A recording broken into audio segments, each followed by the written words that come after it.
আসসালামু আলাইকুম, বিসমিল্লাহির রহমানির রহিম। সবাইকে স্বাগতম আমার চ্যানেলে। দেখো বিড়ালটা কি সুন্দরভাবে ঘুমাচ্ছে আমাদের ঘরের সামনে। আর বাহিরে তো রৌদ্র উঠেছে, কিন্তু অতটা না, হালকা মেঘলা, কিন্তু বৃষ্টি হয়নি আজকে সারাদিনও। রান্নাঘরে চলে আসলাম। আমি রান্নাঘরে আগে এসেছি, একটা ডিম পোস্ট করেছিলাম, পাউরুটি উপরে দিয়ে দিলাম। সাইদুলের বাবা পাউরুটি আর ডিম পোস্ট খাবে আজকে সকালে। সে তো প্রায় সময় নাস্তা না খেয়ে যায়, বলতেছে আবার একটু ঠান্ডাও লেগেছে, এই জন্য বলতেছে নাস্তাটা দাও, খেয়ে একটু ওষুধ খাবো। গতকালকে ওষুধও এনেছিল। তারপরে আমি কি খাই দেখি, সারামণি জেলি পাউরুটি খাবে, ওকে একটু জেলি দিয়ে পাউরুটি দিই। সাইদুলের বাবাকে আগে দিই, তারপরে সারামণিকে দিই। সারামণিও ঘুম থেকে উঠে পড়েছে। আর সাবা এখন তুরিও শুয়ে আছে, উঠে নে, বলতেছে একটু পরেই উঠবে।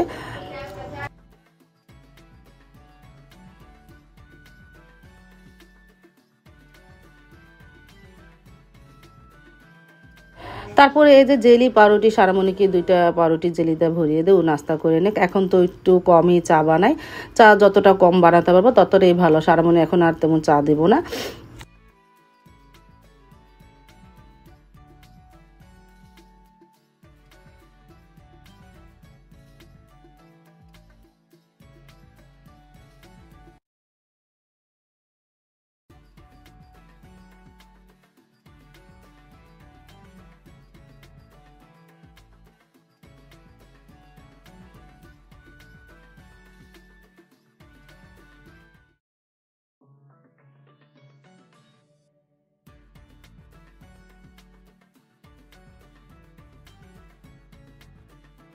সারামণিকে নাস্তা দিয়ে তারপরে ভাবিও চলে এসেছে। তো কী করবো, তাড়াহুড়া করে ঘরগুলো ভালোভাবে গুছিয়ে দিলাম। তারপরে প্রায় 10টার দিকে এই যে আমি নাস্তা খেতে বসে পড়লাম, ডিম পোস আর পাউরুটি। আর সারামণি পড়তে বসেছে, জান্নাত পাখিও চলে এসেছে। বললাম একটু ডিম পোস পাউরুটি খাও, না ও খাবে না। আর ও আখ খাচ্ছে, গতকাল মানে শুক্রবার দিন যে আখ এনেছিল সেই আখ খাচ্ছে জান্নাত পাখি, ও খেলো না। তারপর একটু রান্নাঘরে আসলাম। রান্নাঘরে যেমন কাঁচকলা, আলু আর কচুরমুখী সিদ্ধ করব, দুপুরের আয়োজন আমি সিদ্ধ করে রাখি, পরে দুপুরে কি কি রান্না করব দেখতেই পারবা।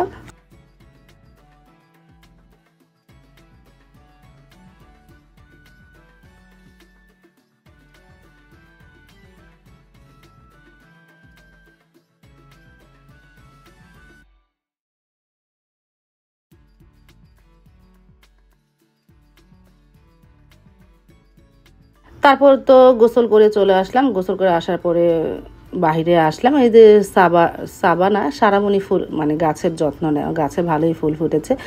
আর একটু কাপড় চোপড়গুলো উল্টিয়ে দেয়, একটু তাড়াতাড়ি শুকানো হবে না। কাপড় চোপড়গুলো উল্টিয়ে দিলে বাহিরে আসলাম। বাহিরে মাসালা ভালোই রৌদ্র উঠেছে, সকাল থেকে একটু মেঘলা মেঘলা ছিল, পরে ভালোই রৌদ্র উঠেছিল।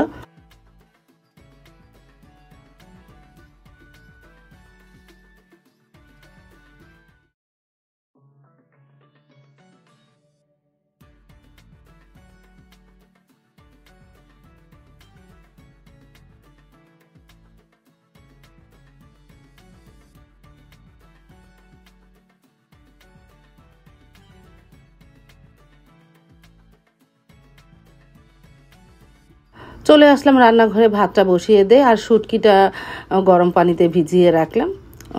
আমি একটু হালকা গরম পানিতে ভিজিয়ে রেখেছিলাম, এখন ভালোভাবে ধুয়ে নেব। আজকে আলু দিয়ে শুটকি ভুনা করব। আর ওই যে কাঁচকলা, আলু, কচুরমুখী সিদ্ধ করেছি, তাই আজকে কচুরমুখী ভর্তা বানাবো আর কাঁচকলা আলু দিয়ে একটা বুড়া বানাবো। তো সেটাকে একটু কারির মতন রান্না করব, কাঁচকলার বুড়ার কারি বলতে পারো। তারপরে এই যে শুটকিটা একটু তেলের মধ্যে ভেজে নিয়েছিলাম, তারপরে পেঁয়াজ কুচি দিয়ে দিয়ে আস্তে আস্তে একটু মজুক, পরে ময় মশলা দিব না, আলু দিয়ে শুটকি ভুনা করব। আর পাশের চুলায় তো আস্তে আস্তে ভাত হচ্ছে, এখন তুইও বলক আসেনি।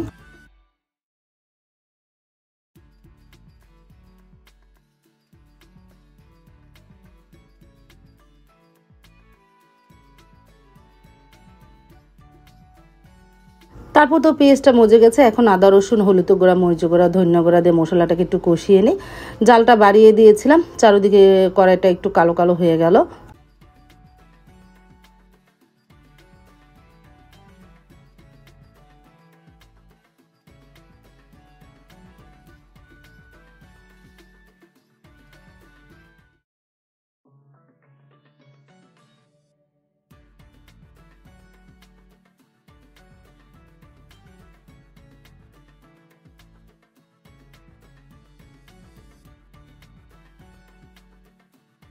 মশলাটা ভালোভাবে কষানো হলো। এখন এর মধ্যে দিয়ে দিব আলু। আলু দিয়ে কিছুক্ষণ কষিয়ে পরে পানি দিয়ে দিব।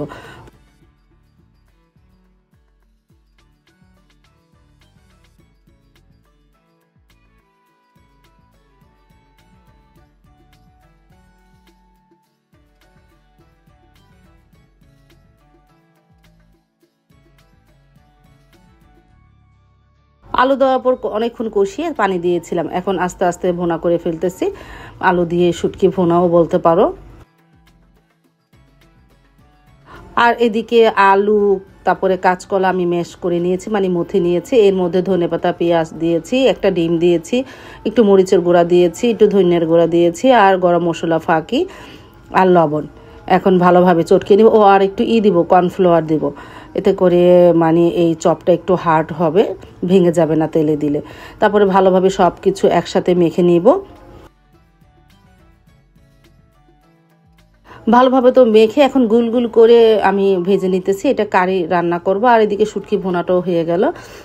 তারপরে যে কচুরমুখী ভর্তা বানাবো, শুকনা মরিচটা টেলে নিয়েছি। পেঁয়াজ আর শুকনা মরিচ ভালোভাবে এই বাটনার মধ্যে ডলে নিই লবণ দিয়ে। পরে কচুরমুখীটা ছুলে নিব না, আগে একটু ভালোভাবে ডলে নিই। একটু সরিষা তেলও দিব। এই যে কচুরমুখীগুলো ছুলতেছি আর এদিকে ডলা দিতেছি। একসাথে সব কাজ আমার হয়। আমি তো একটু দেরিতেই রান্না করতে যেহেতু আসি, এই জন্য সব কিছু একসাথে একটু একটু করে ফেলি। আমি প্রায় 1টা বাজে রান্না করতে আসি। এই যে কাঁচকলার বড়াগুলো ভাজা হয়ে গেছে। পেঁয়াজ দিয়েছিলাম, পেঁয়াজটা একটু ভেজে নিয়েছি, আদা রসুন দিলে। তারপরে একটু হলুদ গুঁড়া, মরিচ গুঁড়া, ধনিয়া গুঁড়া দিয়ে মশলাটাকে একটু কষিয়ে নেব। যেহেতু এটা ভুনার মতন করব, ভুনার তরকারি যেভাবে রান্না করো ওইভাবে রান্না করতে পারো।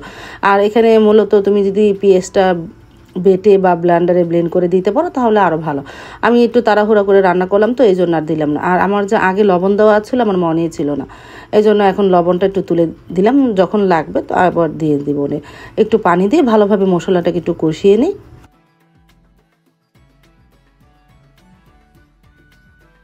আর এই ফাঁকে কচুরমুখী ভর্তাটাও বানিয়ে ফেলি।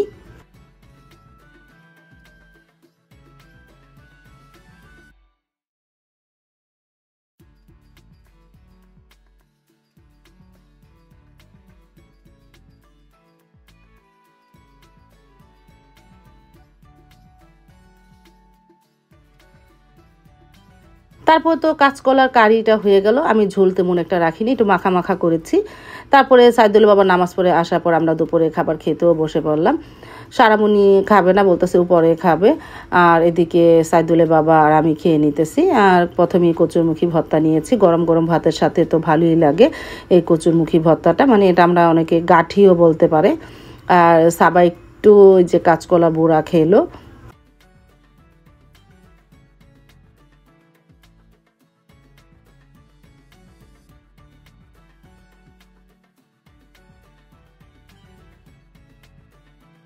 তারপরে নিয়ে নিলাম কাঁচকলার ভুনার কারি, মানে কাঁচকলার বুড়ার কারি। আলহামদুলিল্লাহ অনেক মজা হয়েছিল, ভিতরটা নরম ছিল, ভাতটা খেতে ভালোই লাগলো। মনে হয় একটু ঝুলঝুল হলে ভালো হতো। এই প্রথম তো এই তরকারিটা রান্না করলাম, আলহামদুলিল্লাহ অনেক মজা হয়েছিল। আমি তো তেমন একটা শুটকি খাইনি, আমার এই কারিতে খাওয়া হয়ে গেছে। সাইদুল বাবা অবশ্য খায়নি, তার কাছে শুটকি খুব ভালো লেগেছে, সেই শুটকি দিয়ে খেয়েছিল। আর সেদিন যে ঘন ডাল রান্না করেছিলাম সেই ডালটাও গরম করে নিয়েছিলাম।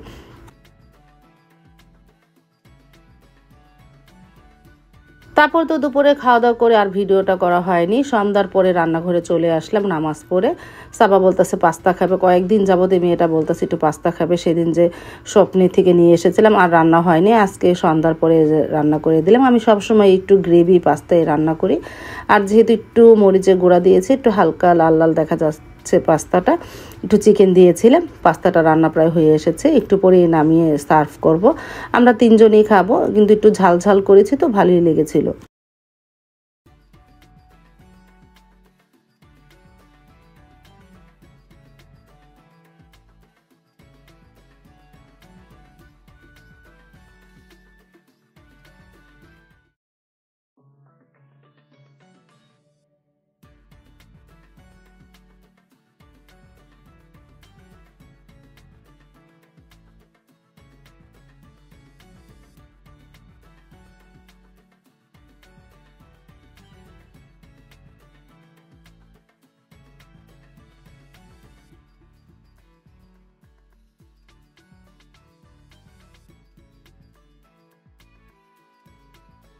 তারপরে এই যে সাবাকে দিয়ে আসলাম, সারামণিকে দিলাম, আমিও খেতে বসে পড়লাম। দেখো শুকনা মরিচের গুঁড়াটা দেখা যাচ্ছে, মাশাল্লাহ ভালোই ঝাল হয়েছে। সারামণি তো খেয়ে বলতেছে আমার কাছে অনেক ঝাল লাগতেছে, একটু খায় আর একটু পানি খায়, কি করবে, ও অতটা ঝাল খেতে পারে না। কিন্তু আলহামদুলিল্লাহ ভালোই হয়েছিল পাস্তাটা।